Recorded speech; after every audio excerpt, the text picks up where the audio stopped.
আচ্ছা, বর্তমান এই তথাকথিত আধুনিক বা লিবারেল যুগে আমরা কি অনেকে এই কথা শুনে থাকি? সব ধর্ম তো সমান, সবাই নিজ নিজ জায়গায় ঠিক। কিন্তু একজন মুসলিম হিসাবে আপনি কি জানেন, ইসলামের কিছু মৌলিক আকীদা বা বিশ্বাস রয়েছে যা অস্বীকার করলে একজন মানুষের ঈমান মুহূর্তেই ধ্বংস হয়ে যেতে পারে। তার মধ্যে অন্যতম একটি স্পর্শকাতর বিষয় হলো, যদি কোনো মুসলিম ব্যক্তি মুশরিক বা অমুসলিমদেরকে কাফের মনে না করে, কিংবা তাদের কুফরির ব্যাপারে সন্দেহ পোষণ করে, অথবা তাদের ধর্মীয় মতবাদকে সঠিক মনে করে, তবে ইসলামের দৃষ্টিতে তার পরিণতি কী? আজকের ভিডিওতে আমরা কোরআন ও হাদিসের অকাট্য দলিল সহ এই বিষয়ে বিস্তারিত আলোচনা করব।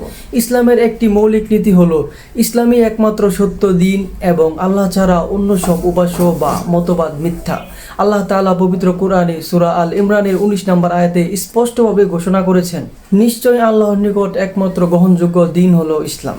এখন কেউ যদি মুশরিকদের, যারা আল্লাহর সাথে অংশীদার সাব্যস্ত করে, কাফের বা সত্য প্রত্যাখ্যানকারী মনে না করে, তবে সে মূলত কোরআনের স্পষ্ট আয়াতকে অস্বীকার করলো। পবিত্র কোরআনের সূরা আল বাইয়িনাহ এর 6 নম্বর আয়াতে আল্লাহ তাআলা আরও পরিষ্কার করে দিয়েছেন যে অমুসলিম ও মুশরিকরা কাফের। আল্লাহ তাআলা বলছেন, নিশ্চয়ই আহলে কিতাব মানে ইহুদি ও খ্রিস্টানরা ও মুশরিকদের মধ্যে যারা কুফরি করেছে তারা জাহান্নামের আগুনে চিরকাল থাকবে।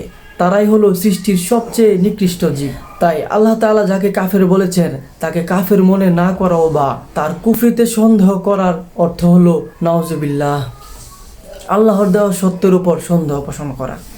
রাসূল সাল্লাল্লাহু আলাইহি ওয়াসাল্লামের অসংখ্য হাদিস থেকে এই বিষয়টি স্পষ্ট। সহিহ মুসলিমের একটি হাদিসে রাসূল সাল্লাল্লাহু আলাইহি ওয়াসাল্লাম বলেছেন, যে ব্যক্তি বলল আল্লাহ ছাড়া কোনো সত্য ইলাহ নেই এবং আল্লাহ ছাড়া অন্য যা কিছুর ইবাদত করা হয় তা অস্বীকার করল, তার রক্ত ও সম্পদ অন্য মুসলিমের জন্য হারাম এবং তার হিসাব আল্লাহর জিম্মায়। সহিহ মুসলিম হাদিস 23।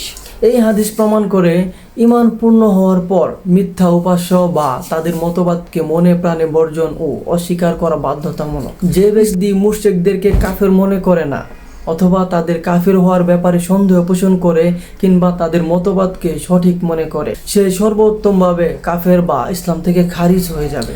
বর্তমান সময়ে আমরা ধর্ম যার যার, উৎসব সবার, সব ধর্মই তো সত্য, এই ধরনের বিভ্রান্তিকর স্লোগান শুনতে পাই।